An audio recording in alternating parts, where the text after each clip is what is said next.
The Ashbrook Bridge has failed. The announcement came while Duke Alistair Pembroke was holding up a financial order bearing his wife's signature and asking her to explain why £1,200 had vanished from the bridge fund. The ballroom doors remained open behind the mud-covered rider. Water ran from his coat onto the marble floor as 200 guests turned toward him. "How badly?" Evelyn Pembroke asked. "We do not know, Your Grace. A section gave way near the village. The eastern road is flooded, and families may be trapped beyond the river." A wave of frightened whispers swept beneath the chandeliers. "The eastern pier," Lord Lucian Pembroke said. "I warned Ashford it would be the first to go." Evelyn looked at him. The messenger had not mentioned a pier. Lucian appeared to realize his mistake, but only after the words had left him. He recovered quickly, lifting one shoulder in a restrained shrug. "The eastern side has always received the strongest current," he explained. Anyone familiar with the estate might have reached the same conclusion. It was plausible. That made it more dangerous. Evelyn could not accuse him on the strength of one careless phrase. She was not even certain he had revealed anything. Her father had taught her to distrust conclusions reached before measurements were taken, and tonight she intended to remember that lesson, even while everyone around her seemed determined to forget it. "Send riders to both banks," she told the messenger. "Do not attempt a crossing until the foundations have been inspected. Take ropes, lanterns, and every available cart." The man glanced toward Alistair, waiting for confirmation. That hesitation told Evelyn how much authority she had already lost. "Do as the Duchess says," Alistair ordered. The rider bowed and departed. Servants hurried after him, but the ballroom guests remained. They had been summoned for the annual tenants' relief ball. Now they had become witnesses to a far more intimate disaster. On the table between Evelyn and her husband lay 3 documents. The first was a payment order carrying what appeared to be Evelyn's signature. The second was a receipt for 40 seasoned oak beams supposedly delivered to Ashbrook. The third was a letter addressed to Lady Cecily Ashbourne, in which Evelyn seemed to boast that a public rescue would make her indispensable to Silver Oak. The letter alone would not have persuaded Alistair. The accounts made the accusation harder to dismiss. Evelyn had approved dozens of repair payments during the previous winter. She could no longer remember every figure or date. That was the weakness Lucian had found and used. The imitated signature was nearly perfect because it had not been invented. It appeared to have been copied from a genuine order she had signed 6 months earlier. "This payment was entered through your office," Alistair said. "It was entered under my name. Steward Ashford claims you gave him verbal authorization." "Then bring him here and let him say so before me." Ashford disappeared this morning. That disturbed her more than she allowed her face to show. She turned to the survey journal on the table. Its brown leather cover bore the fading initials of her father, Thomas Harcourt. Evelyn had brought it to the ballroom because Alistair had promised to review her latest warning after the guests departed. He opened it now. For one brief moment, relief moved through her. Then she saw his expression change. 3 pages had been removed from the section containing the summer inspections. The cuts lay close to the binding and would have escaped notice unless the volume was fully opened. Evelyn crossed the floor and touched the narrow remnants. Those pages had been present 4 days earlier. She remembered sketching a widening fracture beneath the western arch, but not clearly enough to reproduce every measurement without consulting her field notes. Someone had entered the map room. Someone had known exactly what to remove. Alistair studied her face. "Who possesses a key to this cabinet?" "Myself, you, Steward Ashford, and Lucian, whenever he serves as acting master of the estate." Lucian stepped forward. "You cannot seriously suggest I tore pages from your journal. My cousin gave me access because your repairs had already exceeded their approved cost. The cost increased because the timber delivered last spring failed inspection. According to records signed by you, the timber passed." Evelyn remembered that inspection, but not with the certainty she wanted. She had been ill with fever that week. Lucian's deputy had presented her with a summary while carts waited in the rain, and she had signed before checking the warehouse marks herself. It had been a mistake. Not sabotage, not theft, but a mistake serious enough for someone else to build a lie around. "I signed a summary I should have inspected more carefully," she admitted. Cecily's voice drifted from beside Lucian. "Then your grace concedes that the false records passed through her hands." "I concede carelessness," Evelyn replied. "I do not concede corruption." Alistair lowered the damaged journal. Conflict showed plainly in his face. He had once filled a leather ledger with judgments about women because his mother's abandonment had taught him to treat suspicion as safety. He had burned that ledger before asking Evelyn to marry him. Burning the object, she now understood, had not burned the fear that created it. "I do not believe you deliberately endangered Ashbrook," he said. Evelyn heard the unspoken word before he added it. "But until the accounts are examined, I cannot permit you to retain control of the bridge works. You can investigate without condemning me before your guests. The bridge has just failed. I must act now. Then appoint an independent engineer."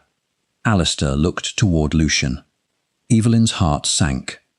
"Lucian has managed the estate in my absence," he said. "He will assume temporary authority over the stores and relief accounts. You are giving control of the evidence to one of the men with access to it. I am preventing further confusion." "No," Evelyn said quietly.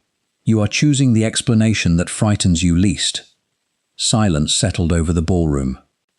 Alistair held out his hand for her keys. Evelyn could have refused, but the messenger's warning had left families in danger.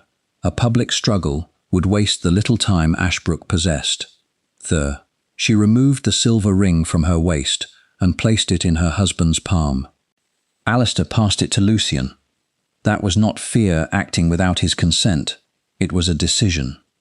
As Lucian closed his fingers around the keys, the ballroom doors opened again. A second rider entered, carrying a broken length of iron bracing wrapped in sacking. "The central span is still standing," he reported, breathless, "but the western arch has split. If it falls, the river will take the cottages below the mill." Evelyn turned slowly toward Lucian. The western arch. Not the eastern pier he had named before any detailed report had reached Silver Oak. His earlier words might still have been an innocent assumption. They might also have meant that Lucian had received information no one else possessed. Evelyn did not yet know which was true, but she knew two things with terrible certainty. Someone had altered the records before the bridge failed, and Alistair had just given that person access to every remaining document that could prove it. Evelyn reached the entrance hall before Alistair caught her. "You are not going to Ashbrook," he said. She took a dark wool cloak from a waiting footman and fastened it over her green ball gown. "The western arch may have less than an hour. You have just been suspended from the bridge works. Your order removed my authority over the accounts. It did not erase what I know about the river." Alistair's expression remained guarded. He had not followed her because he suddenly believed in her innocence. Beyond the open doors, servants were already preparing his horse. A duke who remained at a ball while his tenants faced a collapsing bridge would fail in the most visible duty attached to his title. "I am riding to Ashbrook," he said. "You will accompany me because your knowledge may help save lives, not because the accusations against you have been withdrawn." I expected nothing more. Lord Lucian Pembroke entered the hall carrying the ring of estate keys Alistair had taken from her. "I should assume command at the bridge," Lucian said. "Under the circumstances, allowing Evelyn near the structure could compromise both the rescue and any later investigation." "The river will not wait for your investigation," Evelyn replied. Lucian turned to Alistair. "At least permit me to secure the accounts before frightened servants disturb them." Alistair agreed. Evelyn concealed her unease. Lucian now controlled the map room, the supply stores and the cabinet holding 7 years of repair correspondence. Objecting without proof would make her appear desperate to direct suspicion away from herself. She stepped into the rain. Within minutes, she and Alistair were riding toward Ashbrook with 6 grooms and a wagon loaded with ropes, lanterns, blankets and iron tools. Rain erased the road ahead almost as quickly as the horses found it. Alistair kept pace beside her, but maintained several feet between their mounts. "How certain are you that the western arch is failing?" he asked. "I am not certain." His eyes narrowed. The messenger saw it split. He saw damage during a storm and described what he believed it to be. "Until I examine the movement of the stone, I cannot tell you whether the arch is failing or being pulled out of alignment by something beneath it. Yet you expect me to follow your instructions. I expect you to compare them with what stands before your own eyes." And Lucian's reference to the eastern pier. "It may have been an ordinary assumption. You did not sound as though you considered it ordinary." Evelyn tightened her reins as the road descended toward the woods. "I consider it something worth remembering. That is not the same as proof." Her restraint seemed to unsettle him more than an accusation would have. She could feel him studying her, still searching for either guilt or reassurance. She offered neither. They found the first displaced families half a mile from the village. An elderly farmer stood beside a cart sunk to its axle in mud. Two children huddled beneath an oak, wrapped in their grandmother's soaked cloak. "Your Graces," Griffin Roberts called. "The lower road is gone. There are 12 families still below the mill." Evelyn dismounted and knelt beside the children. The younger boy's lips had begun to turn blue. "Put them on my horse," she said. "Take the ridge road to Silver Oak." Alistair removed his coat and wrapped it around the smaller child. His actions did not soften his manner toward Evelyn. When she suggested using an abandoned quarry track to reach the trapped cottages, he questioned its width, its gradient, and the stability of its retaining wall. She answered what she could. Where she could not, she said so. "The wall may have shifted since my father mapped it," she admitted. "We will inspect it before allowing the wagon across." For the first time that night, Alistair gave a short nod. He had expected her to defend her judgment at any cost. Instead, she distinguished knowledge from hope with the precision he had once admired in her. Mrs. Margaret Goodwin approached through the rain, carrying a medical bag. The housekeeper had abandoned her formal black dress for a heavy riding cloak. "I thought you might need someone who knows which village families have infants or invalids," Margaret said.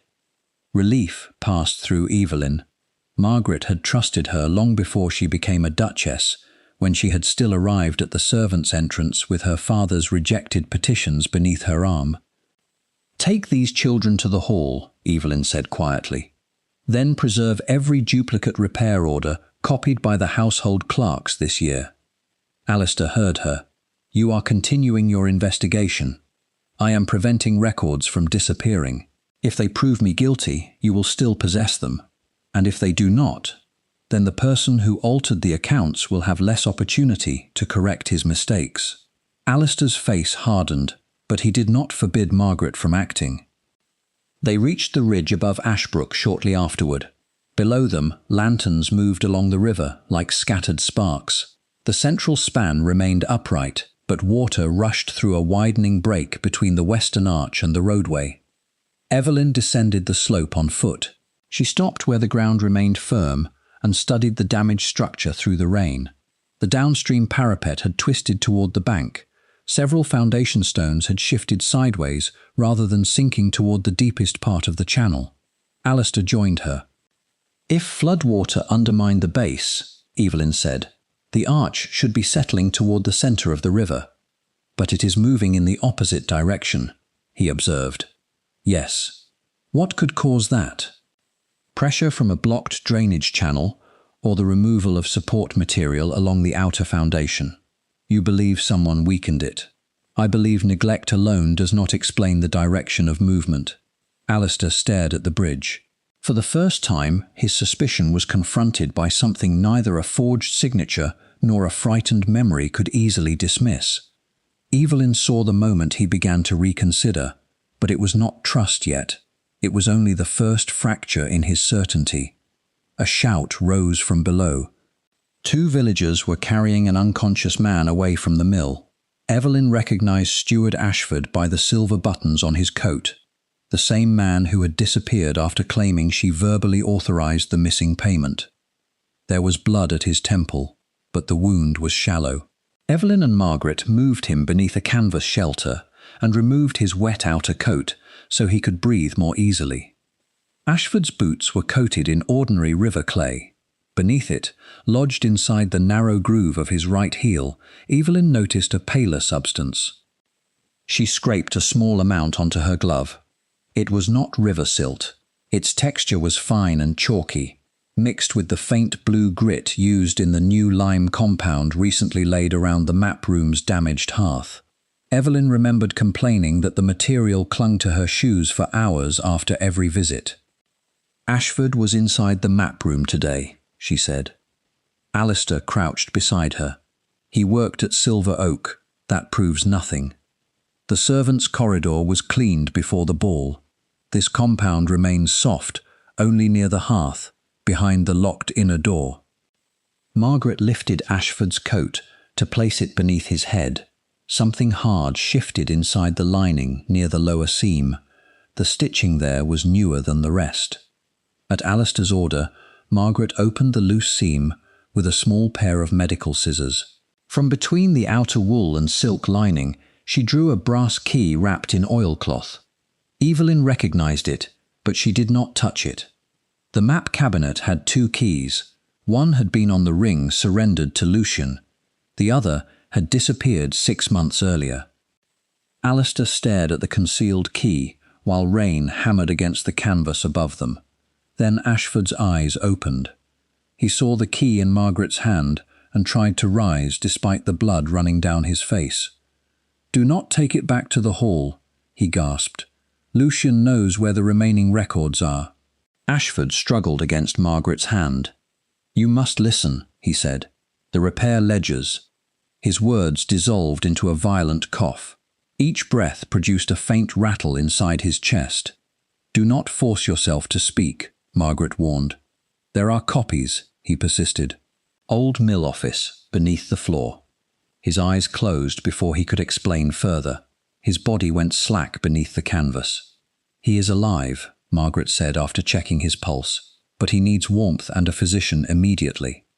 Alistair reached for the concealed key. Evelyn stopped him before he touched it. "Neither of us should carry that unsealed. You believe I would tamper with evidence. I believe evidence becomes weaker whenever it passes through the hands of someone connected to the accusation. That includes you and me." Alistair disliked the answer, but he could not dispute it. Margaret emptied a small metal medicine tin. Without touching the key directly, she placed it and the oilcloth wrapping inside, closed the lid, and bound it with clean linen. Alistair pressed his signet into candle wax across the knot. Griffin Roberts and 2 grooms witnessed the act. "Take Ashford to Silver Oak," Alistair ordered. "Send 1 rider ahead for Dr. Lawson. Neither the steward nor this tin is to be left unattended." Margaret climbed into the wagon beside her patient. One of the estate riders set off first to summon the physician. Evelyn watched him disappear up the hill. His route would take him past Silver Oak's western gate, where Lucian now controlled the household and its communications. If Lucian had reason to fear Ashford's testimony, he would soon know the missing steward had been found alive. A cry from the river returned Evelyn's attention to the immediate danger. Water had begun pulling fence posts and sections of road into the widening break beside the western arch. Below the mill, families crowded onto the upper floors of 3 cottages. "The old drainage gate may divert part of the current," Evelyn said, "but we must examine the quarry outlet before opening it." Alistair studied the black water. "If the channel is obstructed, the diverted water could strike the rescue road. Then we inspect first." He sent 2 grooms toward the quarry, while Evelyn led the others into the abandoned mill. Water already covered the ground floor, carrying splinters and dead leaves between rusted machinery. Her father's release mechanism remained bolted to the rear wall, an iron wheel connected by chain to a gate beneath the floor. Evelyn cleared mud from the housing. The chain appeared intact, but someone had replaced the locking pin. The new iron showed beneath a deliberate coating of old grease. "This has moved recently," she said. "How recently?" Alistair asked. Weeks, perhaps months, I cannot be more precise. And who replaced it? I do not know. She did not reshape uncertainty into proof merely because proof would serve her. The grooms returned and confirmed that the abandoned channel remained open. Evelyn marked 3 positions on the wheel with chalk, allowing them to control how far the buried gate rose. The mechanism resisted their combined weight. Alistair braced one shoulder against the iron while Evelyn pulled. The wheel finally shifted through half a turn, releasing a deep mechanical groan beneath their feet. Water surged into the old channel. Outside, the level against the trapped cottages fell by less than 2 inches. It was enough. Rescue boats could approach without being driven sideways into the walls. For the next half hour, Evelyn controlled the gate while Alistair organized ropes along the bank. 11 adults and 7 children reached higher ground. The last family escaped moments before the lower wall of their cottage collapsed. Only after the villagers were safe did Evelyn enter the mill office. Ashford's unfinished warning remained clear in her mind. Beneath the floor. The office contained a broken desk, a rusted stove and shelves swollen by damp. Most of the floorboards had warped upward with age. One board near the stove lay unusually flat. Alistair entered behind her. You believe Ashford hid the ledgers here. I believe he wanted us to look. He may have been delirious. He concealed a missing map-room key inside his coat. Whatever else he has done, his fear was real. Evelyn knelt beside the flat board. Its nail heads were dark with age, but fine scratches around them were fresh. Using the stove poker, she lifted it. The compartment beneath was empty.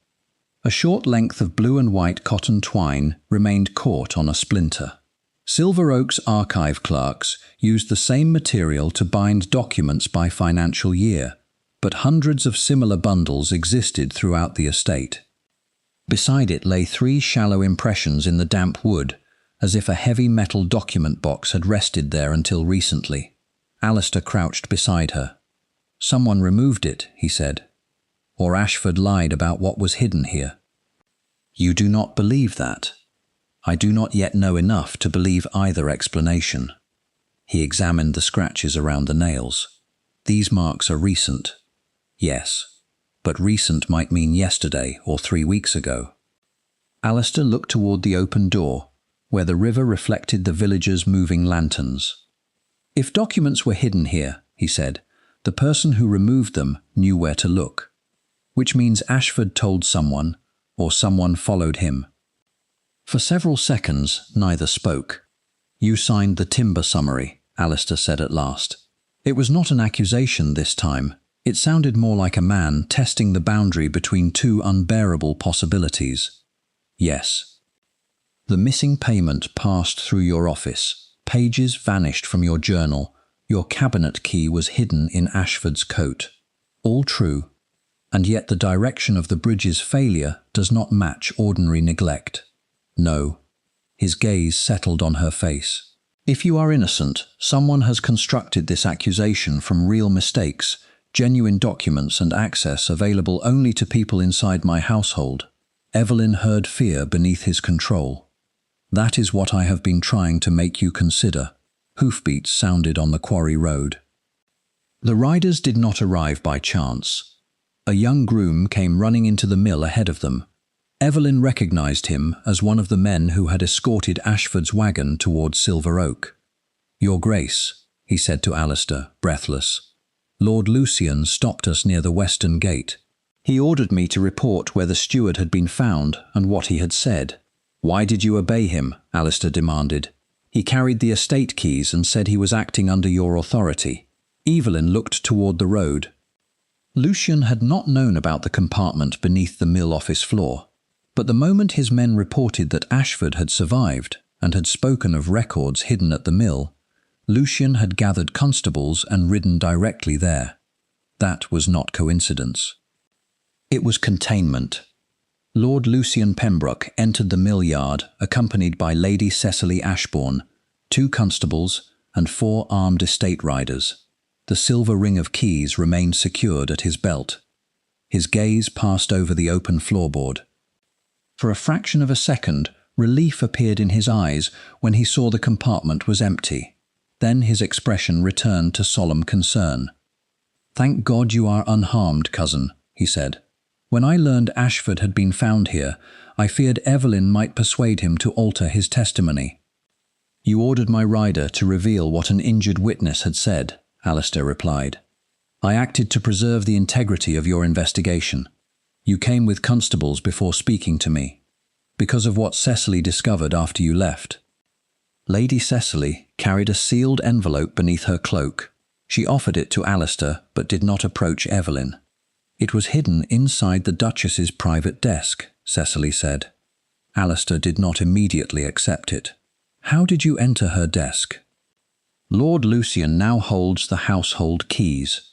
That ring does not contain the key to my wife's private compartments." Cecily hesitated. Only briefly, but Evelyn saw it. "So how did you open the desk?" Alistair asked again. Lucian intervened.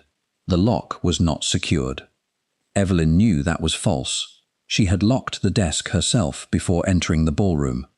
Alistair finally took the envelope. Inside was an order directing workmen to remove the western foundation supports from Ashbrook Bridge.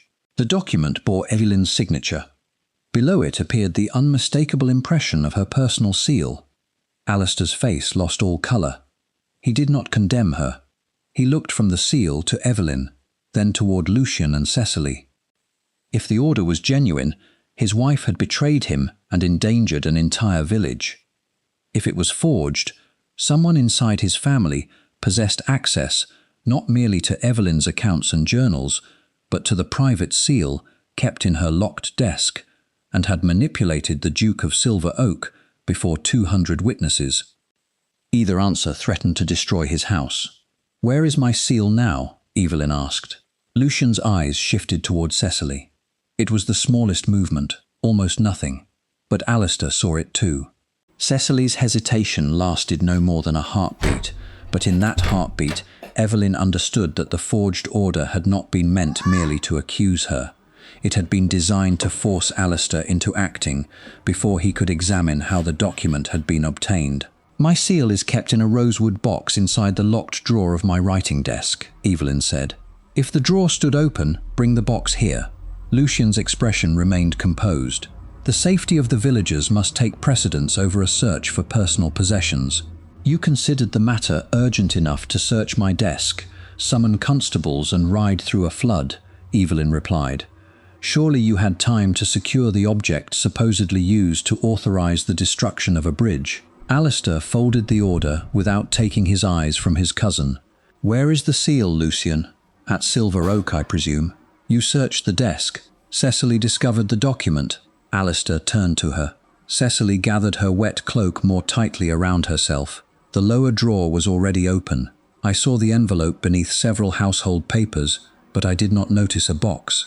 Her answer was careful enough to avoid a direct lie about the seal, yet it contradicted Lucian's claim that the desk had simply been left unsecured.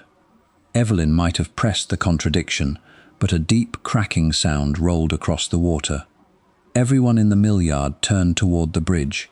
The western arch had shifted another inch toward the bank, carrying part of the roadway with it. Stones struck the current, and the impact sent a wave through the damaged foundations. "Clear the riverbank," Evelyn shouted. "Move everyone above the quarry line." Lucian caught the arm of the nearest constable. "The Duchess is under suspicion of ordering the supports removed. She cannot be permitted to command the site." The constable looked uncertainly between Evelyn and Alistair. "If you arrest me now, the central span may take the mill with it," Evelyn said. "You may place a guard beside me if you wish, but either allow me to work or explain to the villagers why you preferred Lucian's accusation to their lives." Alistair made his decision without looking at his cousin. "She remains free until Ashbrook is secure. Follow her instructions." The order did not restore Evelyn's position, but it gave her enough authority to act. She returned to the release wheel and examined the chalk marks she had placed upon it. The diversion channel had lowered the water beside the cottages, yet the current pressing against the bridge had barely changed. Opening the gate farther might relieve that pressure, but it would send additional water toward the quarry road, cutting off the villagers' only remaining route to high ground. Her first plan had saved the trapped families. It could not save the bridge. Evelyn forced herself to look beyond the mechanism her father had designed. On the upstream wall, a row of empty iron brackets showed where mill sluice boards had once been stored. The boards themselves had been removed, but several heavy doors from the abandoned grain bins remained intact. "We can build a temporary barrier across the mill race," she said. "Not enough to stop the river, only enough to angle part of the current toward the open channel." Griffin stared at the rushing water. "Someone will have to secure the lower rope from the river wall." "I will do it." "No," Alistair said immediately. "You know the required angle?" Evelyn asked. "No." "Then unless another surveyor has arrived, there is no useful argument to be had." She tied a safety line around her waist and directed the villagers to remove 3 grain bin doors from their hinges. Lucian objected that the mill belonged to the estate and should not be dismantled without an inventory. No one listened to him. Alistair and Griffin carried the first door to the edge, while Evelyn descended the stone steps along the river wall. Water struck her boots and climbed rapidly to her knees. She fixed the lower rope through an iron ring, then signaled the men above to release the barrier. The door hit the current hard enough to drag her from the 3rd step. The safety line snapped taut around her waist. For several seconds she hung against the wall, half submerged, unable to regain her footing. Alistair wrapped the rope around his forearm and pulled until Griffin could reach her hand. Together they hauled Evelyn back onto the steps, but she refused to leave until the 2nd line had been secured. When the 3rd door entered the water, the barrier settled at an angle across the mill race. The current shifted gradually toward the abandoned channel. Pressure against the western arch eased, and the movement of the roadway slowed. Evelyn remained on the bank long enough to confirm that the quarry road was not flooding, then allowed Griffin to lead her beneath the shelter. Her palms were bleeding where the wet rope had burned through her gloves. "You might have been killed," Alistair said, anger covering something closer to fear. "So might the families below the mill." Cecily stepped nearer, her face arranged in sympathetic concern. "A courageous display cannot answer the document found in your desk." The words carried to the constables and gathered villagers. Within moments, what Evelyn had done became not an act of protection, but a performance intended to reinforce the very scheme described in the forged letter. Evelyn saw how efficiently Cecily turned virtue into evidence of guilt. She also saw a young mill worker watching Cecily with open unease. He could not have been more than 17. A blue and white length of archive twine was knotted around his wrist. When Evelyn met his gaze, he quickly covered it with his sleeve. Before she could approach him, Lucian ordered the estate riders to escort the villagers away from the mill. The young man slipped into the crowd.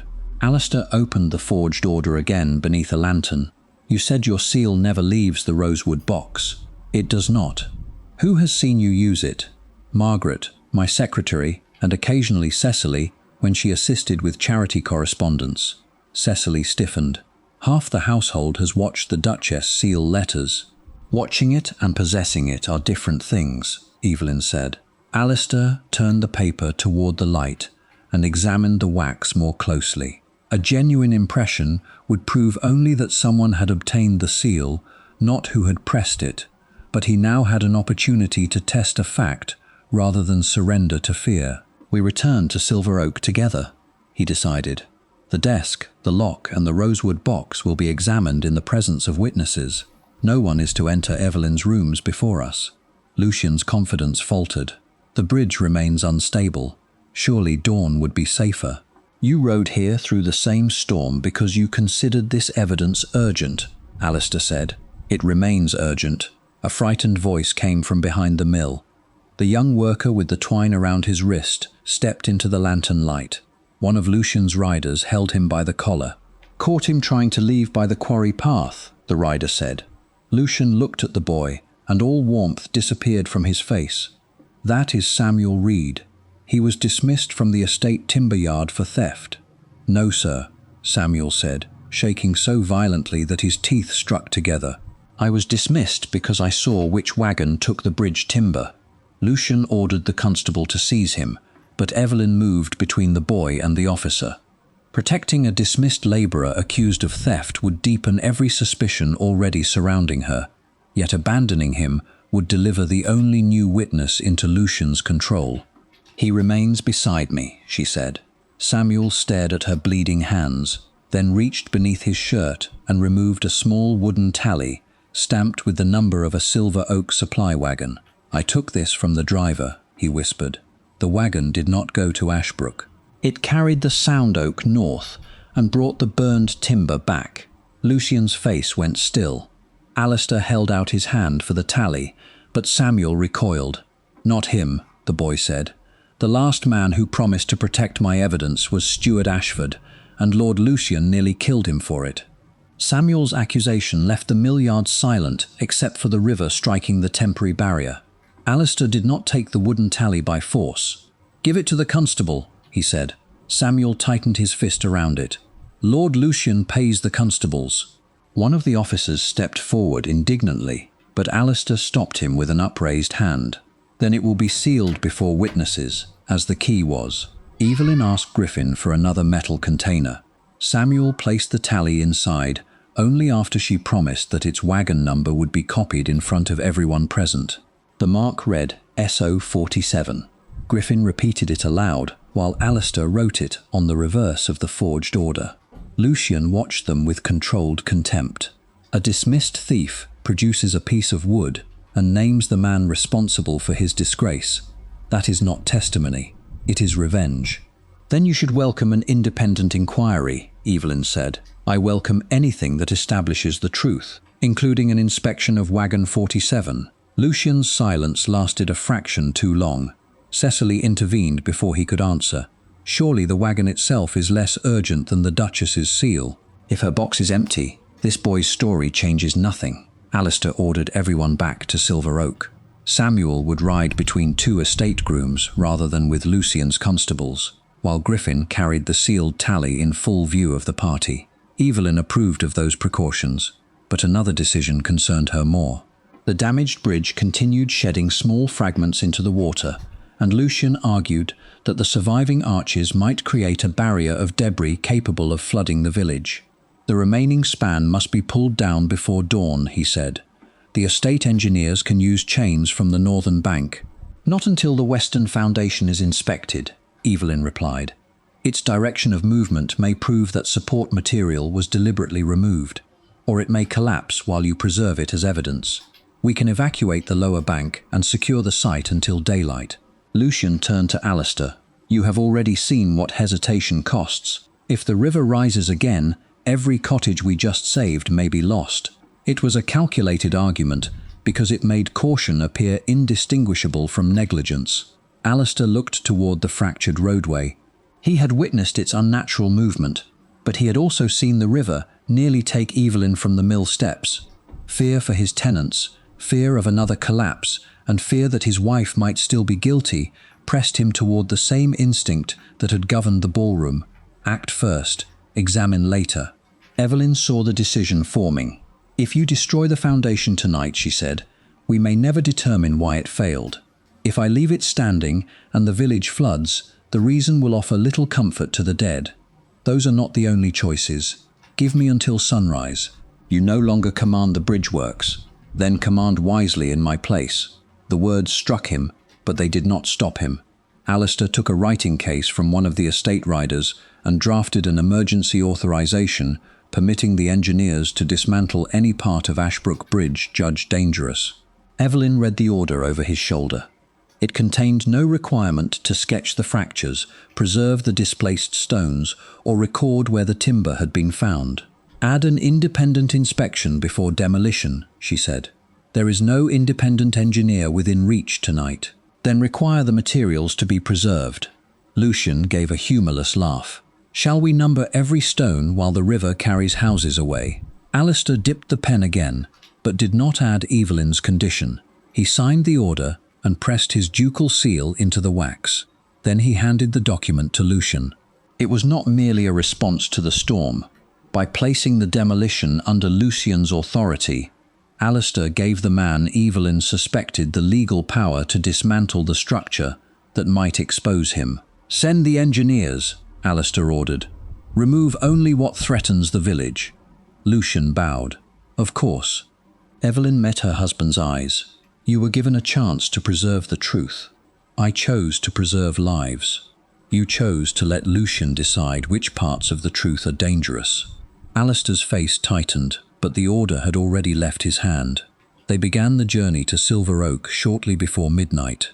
Evelyn rode near Samuel, who repeatedly glanced behind them, as though expecting someone to emerge from the rain. He told her that he had worked at the northern timber yard until 6 weeks earlier. Wagon 47 had arrived after dark carrying seasoned oak selected for the Ashbrook repairs. Lucian's foreman ordered the sound timber unloaded into a private warehouse and replaced with beams blackened in an old fire. Samuel had stolen the wagon tally because no one would believe his word against a nobleman's. "Why did you give it to Ashford?" Evelyn asked. "He found me sleeping in the ruined mill. I thought he came to arrest me, but he said he had discovered payments for timber that never reached the bridge. He hid copies of the accounts beneath the floor and promised to take them to his grace. Did you see anyone remove the box?" "No. Ashford told me to stay away after someone began following him." Samuel glanced toward Lucian. 3 nights ago, I saw Lady Cecily's carriage near the mill. Cecily was riding farther ahead and could not hear him, but Alistair did. His expression revealed nothing. At Silver Oak, the western entrance had been closed and guarded. Lucian claimed it was necessary to prevent servants from removing documents, yet the precaution also meant the household had been under his control for more than 2 hours. Alistair ordered the entire party to proceed directly to Evelyn's apartments.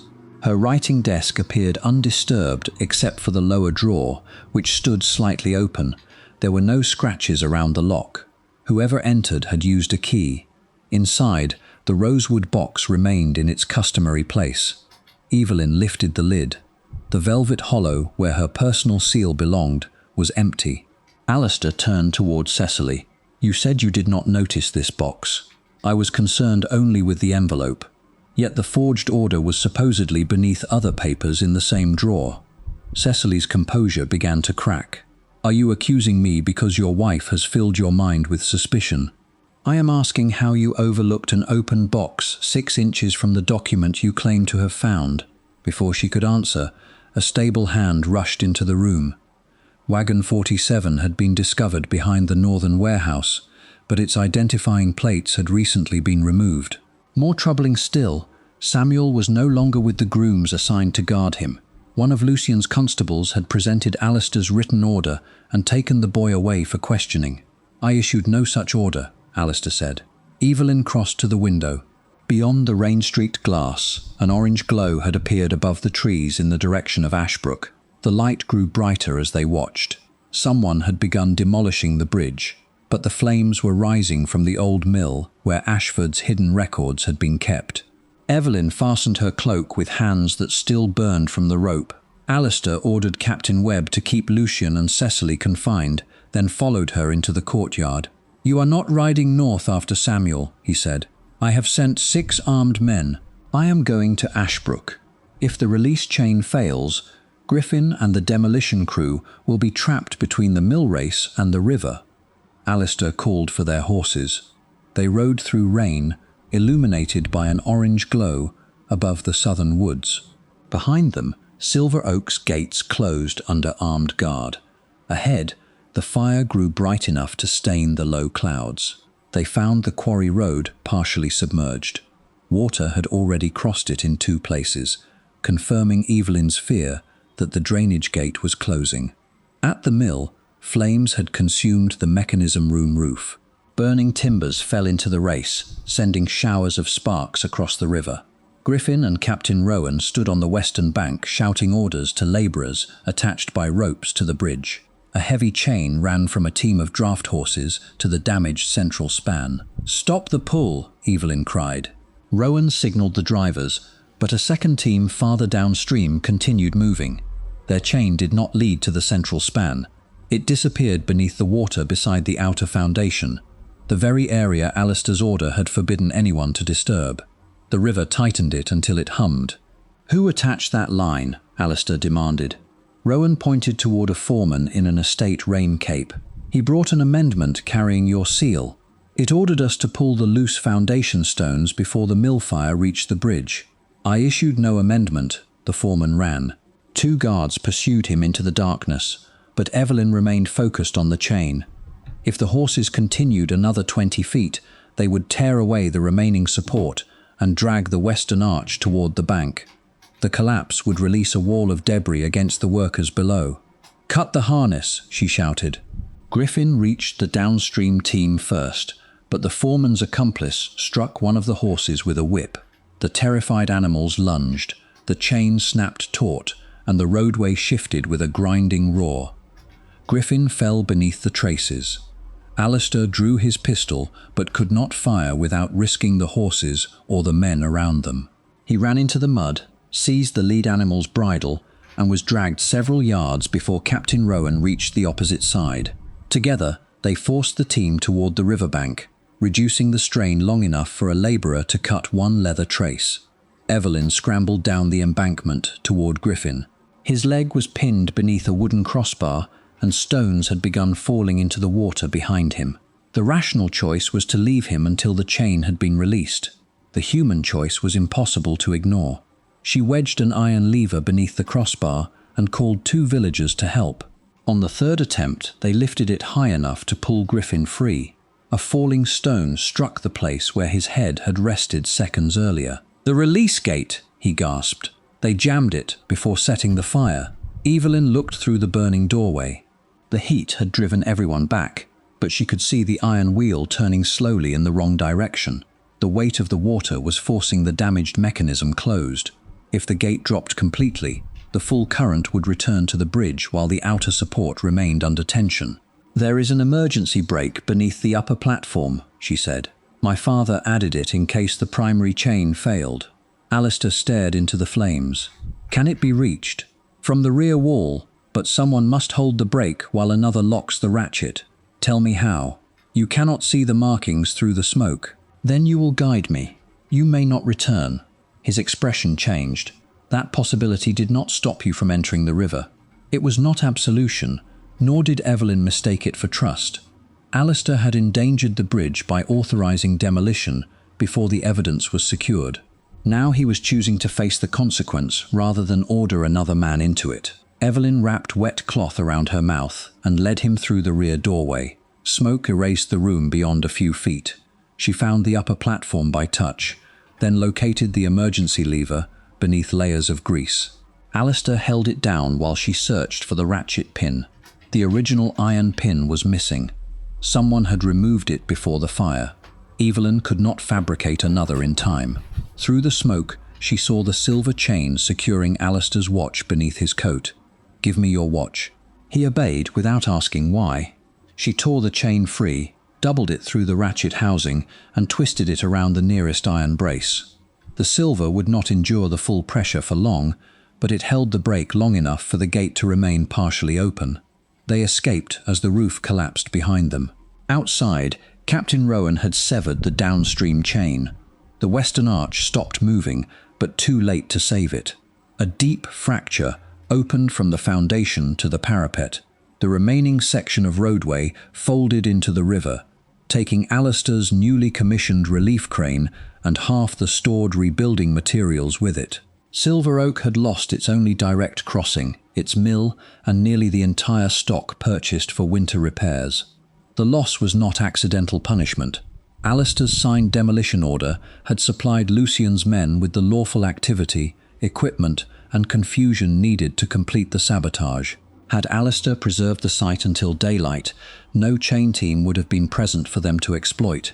He stood beside Evelyn, watching the last stones disappear beneath the current. "You warned me," he said. "Yes. I believed safeguards would make the order safe. A safeguard is only as strong as the authority enforcing it." He accepted the rebuke without asking her to soften it. The captured foreman was dragged into the lantern light. Captain Rowan removed the man's estate cape and found no Silver Oak uniform beneath it, only the rough clothing of a hired carter. In his pocket were 12 guineas, a duplicate impression of Alistair's seal carved in brass, and a scrap of paper listing 2 instructions: close the mill gate and attach the second chain to the western trench. A third line had been partially burned away. Evelyn could make out only 3 words: boy, North Warehouse. "Samuel," she said. Alistair ordered Rowan to assemble every horse still capable of riding, but Griffin caught Evelyn's sleeve before they left. "There is something beneath the northern warehouse," he said through clenched teeth as villagers splintered his injured leg. "Your father surveyed that ground before it was built. He refused to approve the foundations." Evelyn remembered the argument recorded in Thomas Harcourt's earliest notebook. The warehouse stood above an abandoned chalk shaft connected to the old quarry tunnels. Heavy loads could remain there only if the internal support beams were kept intact.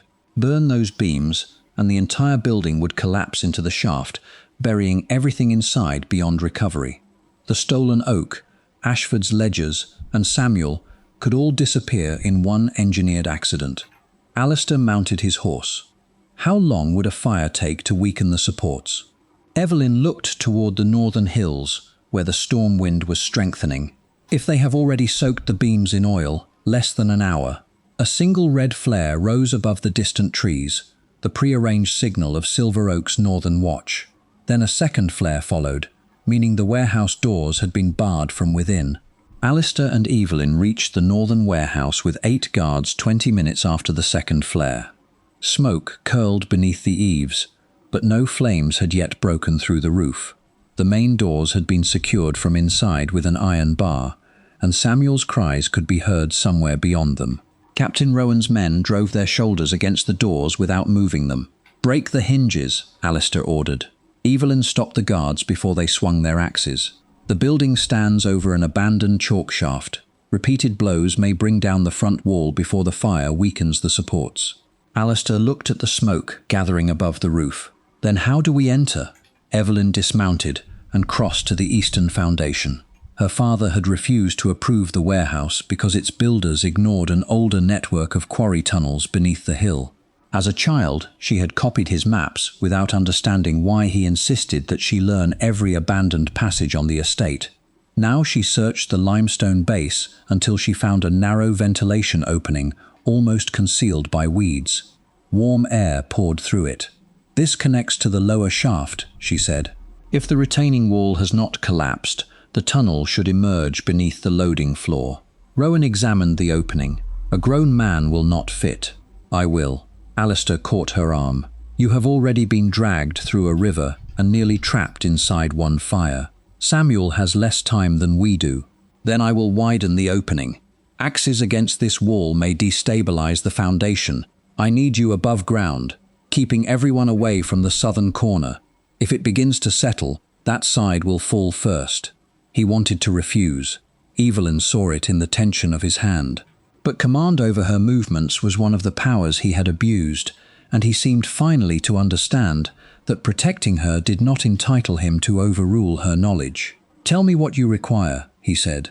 "A wet cloth, a lantern with the smallest possible flame, and a rope tied beneath my arms.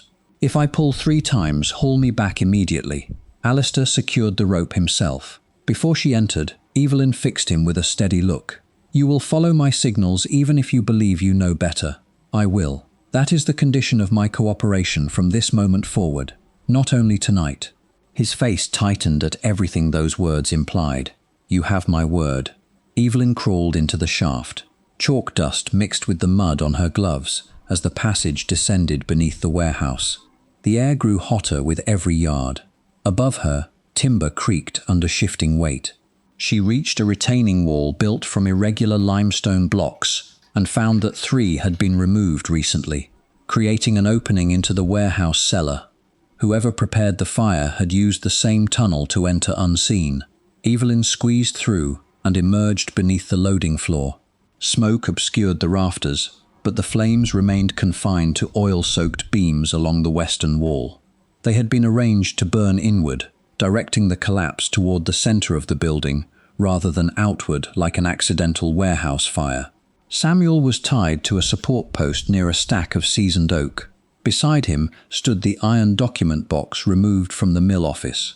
A hired man was pouring the last of a lamp oil can across its leather straps. He turned at the sound of Evelyn climbing through the floor. She threw her lantern at his feet. not to ignite the oil, but to force him backward.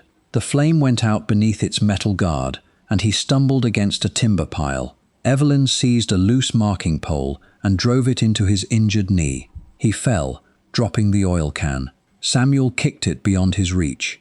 Evelyn cut the boy's ropes with the man's own knife, then pulled 3 times on her safety line. The box, Samuel coughed. Ashford risked everything for it. Evelyn could not carry both the boy and the iron chest through the narrow shaft.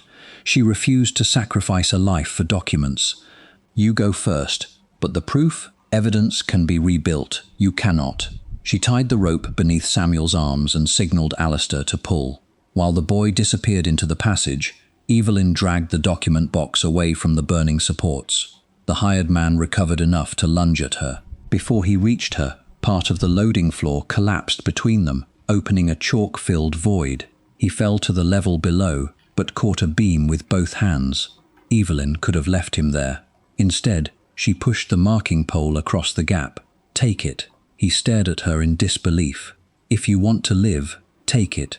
He grasped the pole, and she pulled until he found a stable section of flooring.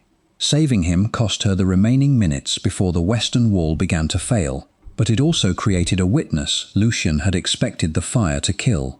Alistair's guards broke through a side-loading hatch from outside and carried the injured man away. Rowan and Alistair entered long enough to remove the iron box before the roof collapsed. By dawn, the survivors and evidence had been taken not to Silver Oak, but to Ashbrook's stone parish house. Evelyn selected it because the building stood on church land rather than the Pembroke estate and possessed only 2 guarded entrances. Reverend Elias Ward agreed to record every person who entered, every object transferred, and every seal broken. Griffin's copied wagon number, Samuel's wooden tally, the duplicate ducal seal found on the Saboteur, and Ashford's hidden key were listed in a parish register witnessed by villagers, guards, and the rector. Only then did they open the iron box. Inside were payment ledgers showing that the sound oak purchased for Ashbrook had been redirected to private construction projects controlled through companies connected to Lucian. Other entries documented years of inflated maintenance expenses and payments to household servants who had reported false observations about Alistair's prospective brides. At the bottom lay 29 letters addressed to Alistair, warnings from women he had judged and dismissed before marrying Evelyn. Several had noticed missing correspondence, altered market accounts, or unexplained nighttime deliveries during their stays at Silver Oak. Lucian had intercepted every warning. Alistair read the first 2 letters standing beside the parish window. I thought they had failed my tests, he said. They were trying to protect my estate while I was cataloguing their faults. Evelyn did not comfort him. Lucian exploited your fear, but he did not create the ledger. No, I did that. His acknowledgement contained no request for forgiveness. He closed the letters carefully and asked the rector to preserve them with the financial records. Among the accounts, Evelyn found reimbursement requests for drainage surveys carrying her name, but no payment to her. Alistair stared at the total.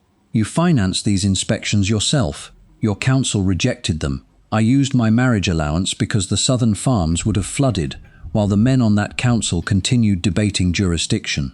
The records showed that her surveys had saved 2 harvests, protected the mill cottages, and prevented losses greater than Lucian's thefts. Alistair had praised his own administrators for results purchased through his wife's private money and uncredited labour. I did not know, he said. You did not ask. Evelyn separated the decisive pages, but she did not surrender them to him. The originals remain under Reverend Ward's protection.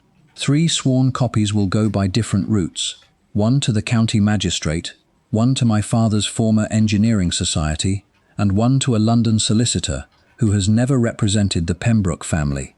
Alistair accepted her terms. My guards will escort them. 1 guard with each copy, accompanied by a villager selected by the rector. No person loyal only to Silver Oak will control the evidence. Agreed. Before the couriers departed, the injured warehouse saboteur asked to speak. His name was Matthew Crane. In exchange for medical treatment and the opportunity to give evidence before a magistrate, he identified Lucian's foreman as the man who paid him. He also revealed that Lucian had prepared a contingency for the moment the ledgers were found. Evelyn asked what it was, but church bells suddenly rang from the village square, not the measured alarm for flood or fire, but the rapid summons used when armed officers arrived. Through the parish window, she saw 3 county carriages stop outside. A magistrate stepped down carrying a warrant already signed and sealed. It charged Evelyn with embezzlement, destruction of estate property, and coercion of Samuel Reed. Lucian had anticipated that she might recover the records. Before being confined at Silver Oak, he had arranged for the law to reach Ashbrook at dawn, and the warrant authorized the seizure of every document in her possession. The magistrate entered the parish house with 12 county officers and a warrant broad enough to seize every paper connected to the Ashbrook works. Sir Barnaby Vale was a narrow-faced man whose family had depended upon Pembroke patronage for 2 generations, yet he addressed Alistair with the stiff formality of someone determined to demonstrate that even a duke could not interfere with the law. Her Grace is accused of diverting estate funds, ordering the removal of bridge supports, coercing Samuel Reed into false testimony, and destroying property to conceal her actions, he announced. Samuel stepped forward. No one coerced me. Vale did not look at him. Your statement will be taken after you have been removed from the influence of the accused. Evelyn understood the strategy immediately. Lucian did not need to prove every charge that morning. He needed only to separate the witnesses, break the custody of the evidence, and place the recovered ledgers under the control of officials he had prepared in advance. Reverend Ward presented the parish register recording where each object had been found, who had handled it, and when its seal had been broken. Vale glanced at the signatures and ordered an officer to confiscate the register as well. This church stands outside the administrative control of Silver Oak, the rector said. You may execute a lawful warrant, but you will record every item you remove. The Crown does not require instruction from a village clergyman. No, Ward replied, but it may later require an explanation from you.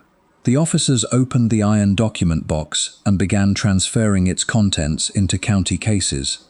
Evelyn had not completed the 3 sworn copies.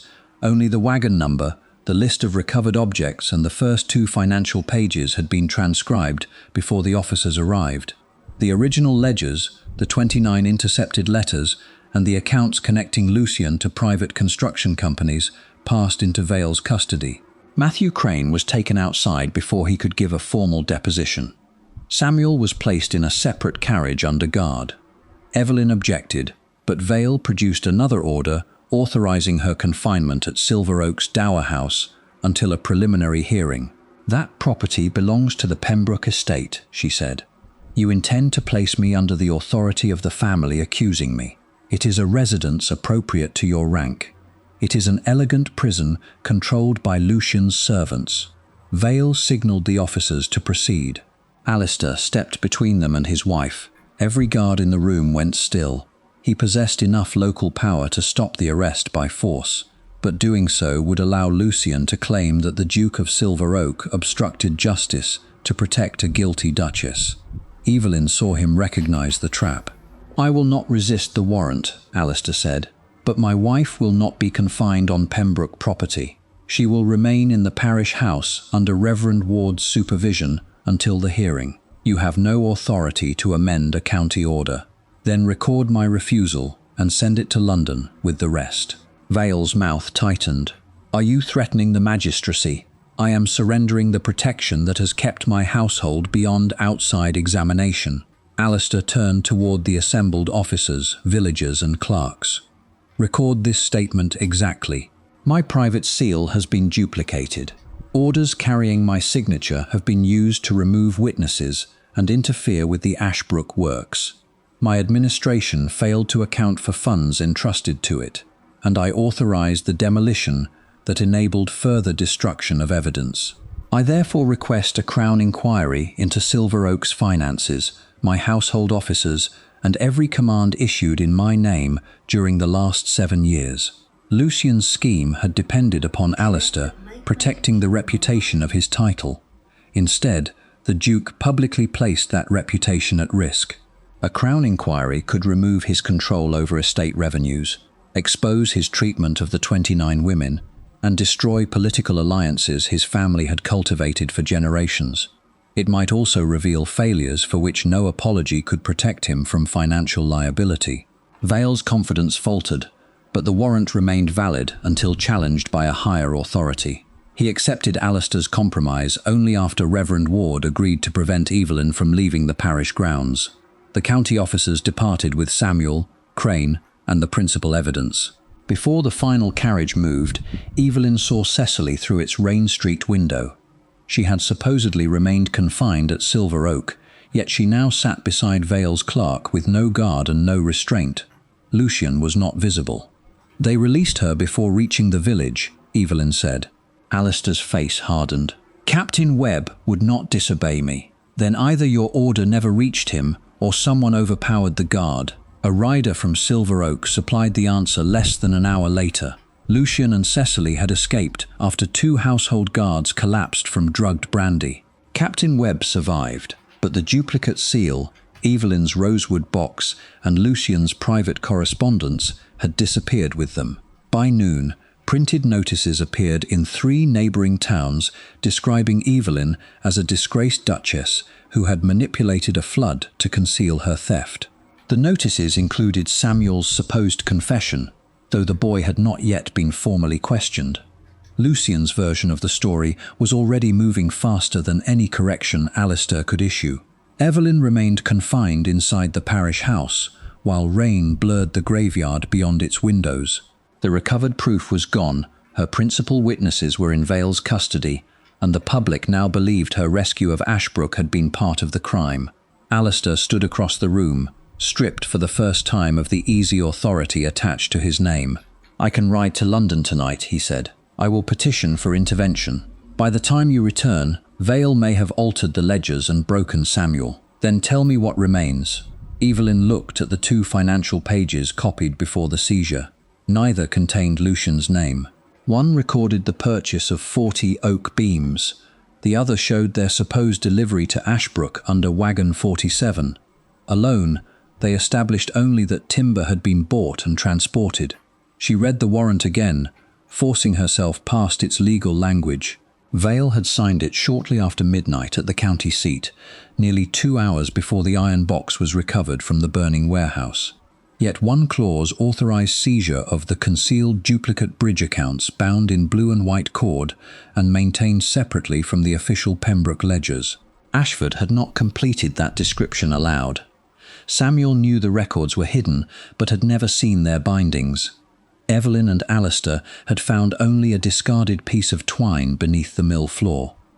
"Vale knew what the box contained before we opened it," she said. Alistair read the clause twice. Lucian described the ledgers when he requested the warrant, which means he cannot later claim he learned about them from the search. Evelyn returned to the copied delivery page. A small notation appeared beside Wagon 47, 3 letters written by the timber yard clerk, NWH, the Northern Warehouse. Lucian's public accusation depended upon claiming that Evelyn redirected the sound oak for her own purposes. At the hearing, he would have to explain where he believed the timber went. If he denied knowledge of the warehouse, the warrant would expose him. If he identified the warehouse, Evelyn could ask how he knew what was stored there before Samuel spoke. "We do not need the confiscated ledgers to prove he is lying," she said. "We need him to choose which lie he intends to preserve." Alistair understood, and force him to make that choice before witnesses. Evelyn folded the warrant beside the copied delivery page. "Vale expects me to defend myself at the preliminary hearing tomorrow. I will not. I will let Lucian present his entire accusation first, and then I will ask him one question about Wagon 47 that he cannot answer truthfully." The preliminary hearing opened the following morning inside Ashbrook's parish assembly room because flood damage had made the county courthouse temporarily inaccessible. Sir Barnaby Vale sat behind a raised oak table with 2 clerks beside him and 4 county officers positioned near the doors. Reverend Ward had insisted that the villagers be admitted, arguing that the alleged crimes concerned public funds and the destruction of their bridge. By the time Evelyn entered, every bench was occupied. Lucian stood at the complainant's table dressed in sober black, presenting himself not as a fugitive from Alistair's authority, but as a dutiful heir protecting Silver Oak from scandal. Cecily sat behind him, with Evelyn's rosewood seal box placed conspicuously before her. Samuel and Matthew Crane were brought in under guard. Both looked exhausted but uninjured.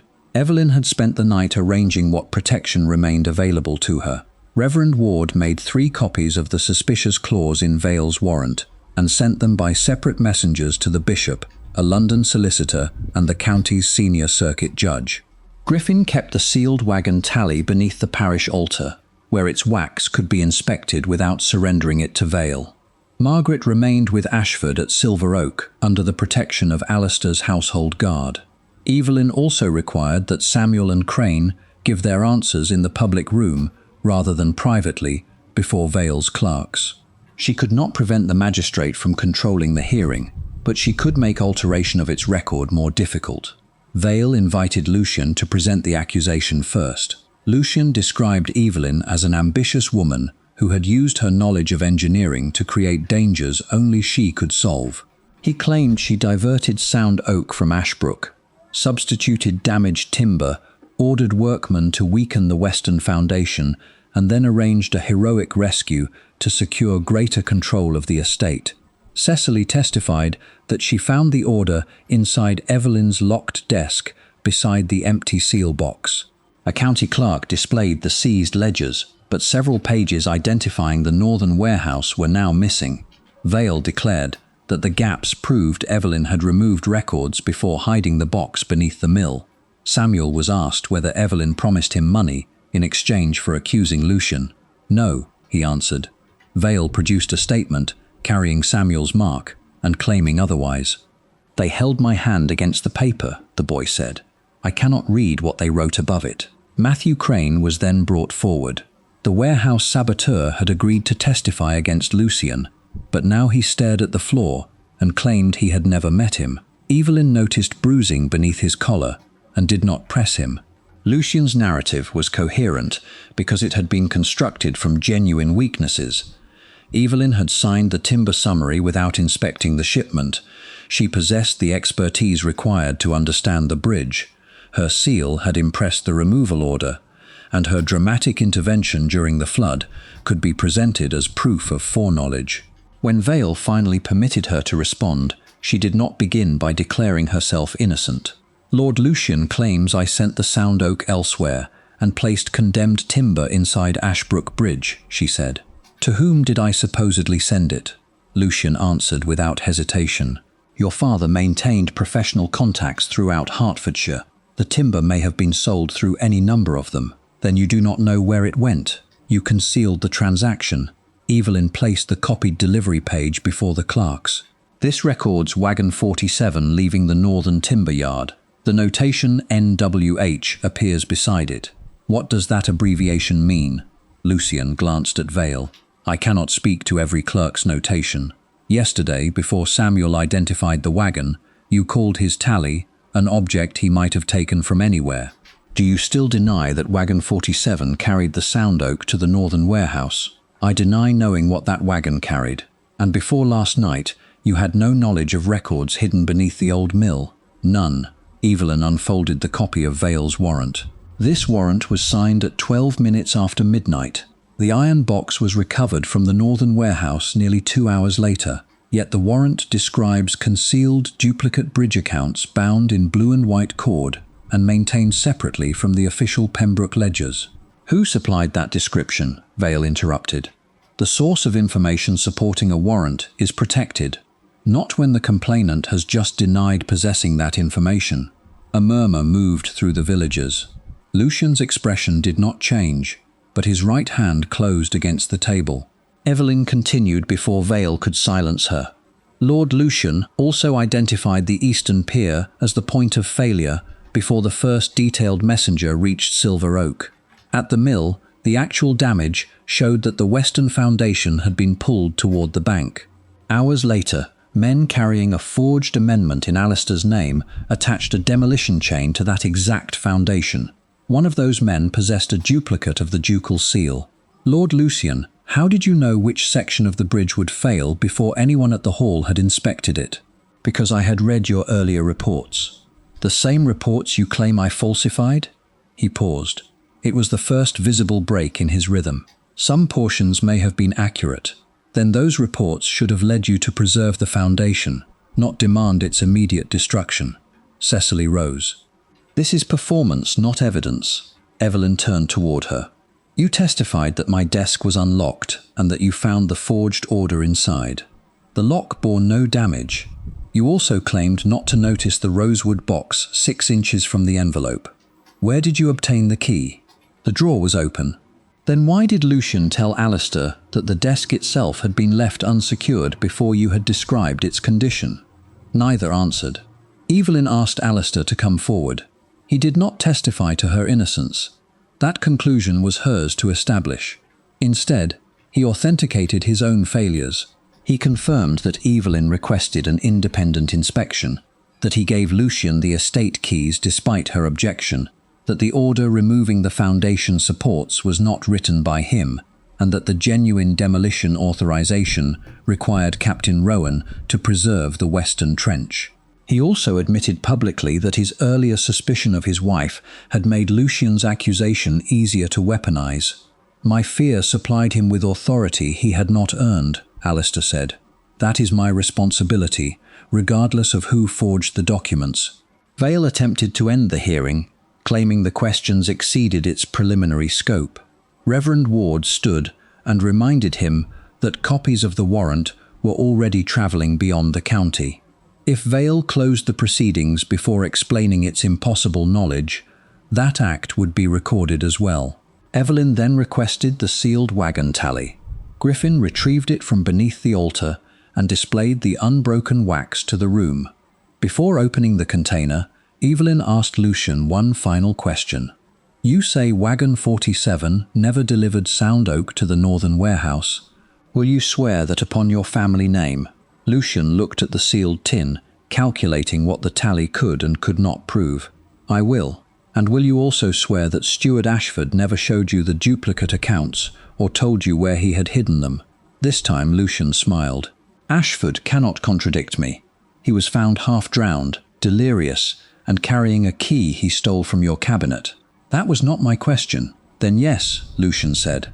I swear he told me nothing. The rear doors opened. Margaret Goodwin entered with Dr. Lawson at her side. Between them, pale and bandaged but walking without assistance, came Steward Ashford. He carried no newly discovered document and offered no miraculous object. He carried only his own memory of the night Lucian followed him to the mill, and of the exact bargain Lucian offered before striking him and leaving him beside the flooded road. The room did not erupt when Ashford entered. It passed instead through a slower and more devastating change. Dismissal, uncertainty, silence, and finally attention. Lucian's smile remained in place until Ashford stopped before the magistrate's table and repeated the oath Lucian had sworn only moments earlier. Lord Lucian did know about the duplicate accounts, he testified. I showed him 3 pages after discovering that payments for seasoned oak did not match the timber delivered to Ashbrook. He offered to clear my gambling debts if I surrendered the remaining records. When I refused, he followed me to the old mill, removed the iron box and struck me beside the flooded road. Vale demanded corroboration. Evelyn supplied it without asking the room to rely upon Ashford alone. The pale lime compound embedded in his boot placed him inside the locked map room, where he had used the missing cabinet key to retrieve Evelyn's original reports. The blue and white twine beneath the mill floor matched the warrant's description of ledgers Vale claimed not to have seen.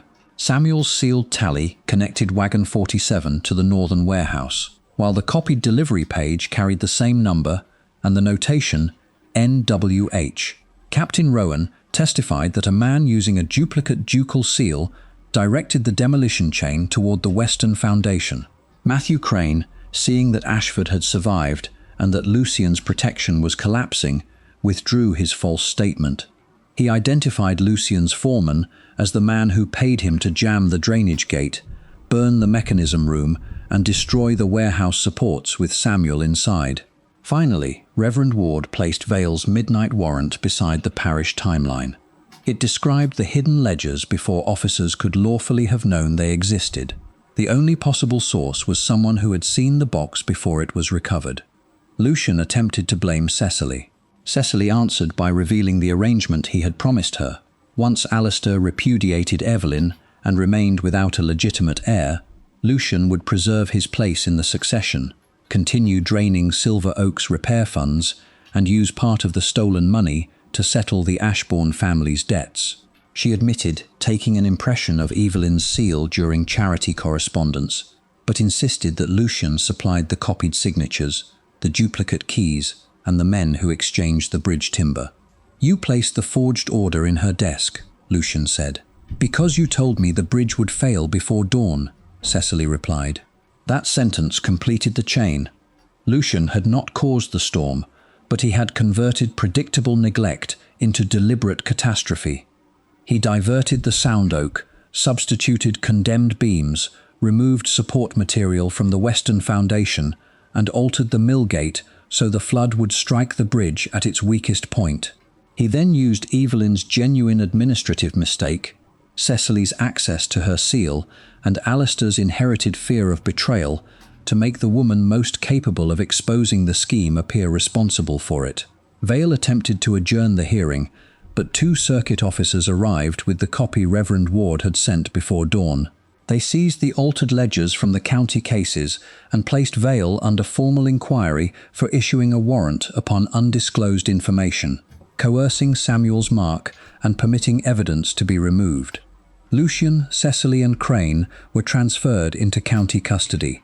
Lucian's private accounts and construction interests were frozen pending trial. He later lost every position within the Pembroke estate and was convicted of fraud, forgery, conspiracy, and endangering the lives of the tenants. His debts consumed his private property. Whatever remote possibility he once possessed of inheriting Silver Oak ended when Alistair petitioned Parliament to bar him from administering any Pembroke trust. Cecily avoided the harshest sentence by testifying fully, but she was required to return the money she had received, surrender her family's fraudulent claims, and live under supervised residence away from Silver Oak. Vale was removed from office and prosecuted for corruption. Their punishment did not restore what the flood had taken, nor did it erase Alistair's responsibility. Before the villagers and the same families who had witnessed his accusation, he named his failures without hiding behind Lucian's manipulation. He had judged 29 women without their consent, ignored warnings that threatened his sense of control, allowed Evelyn's work to remain invisible, and publicly stripped his wife of authority when she asked only for an honest examination. He requested a Crown audit of Silver Oak, resigned his county appointment, and placed the bridge and relief funds under independent trustees.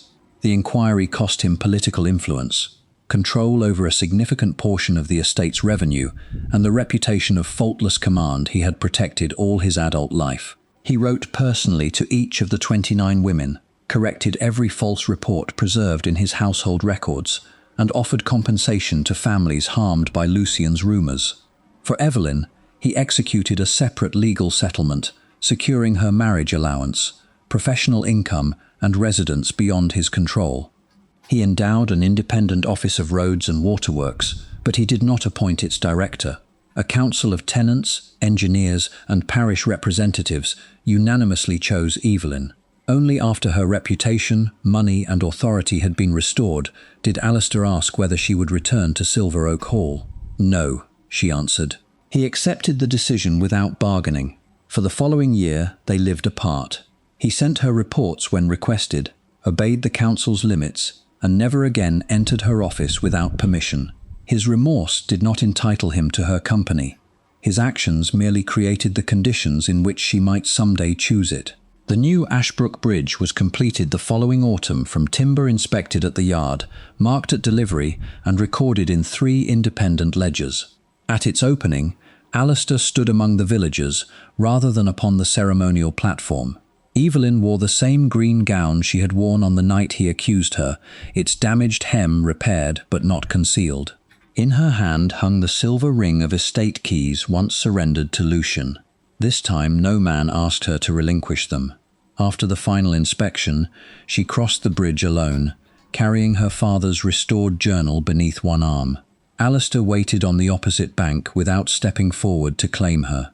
"I am not ready to return as your wife," she told him. "I understand. But I may be willing to discover whether we can become partners again." Hope moved across his face, tempered by the knowledge that the choice remained entirely hers. He offered his hand but did not close the distance. Evelyn studied it, remembering the ballroom where he had chosen fear, the river where consequences followed, and the year in which he had finally learned that trust could not be demanded, tested, or possessed. Then she placed the estate keys in her own pocket, took his hand because she wished to, and led him across the bridge she had built.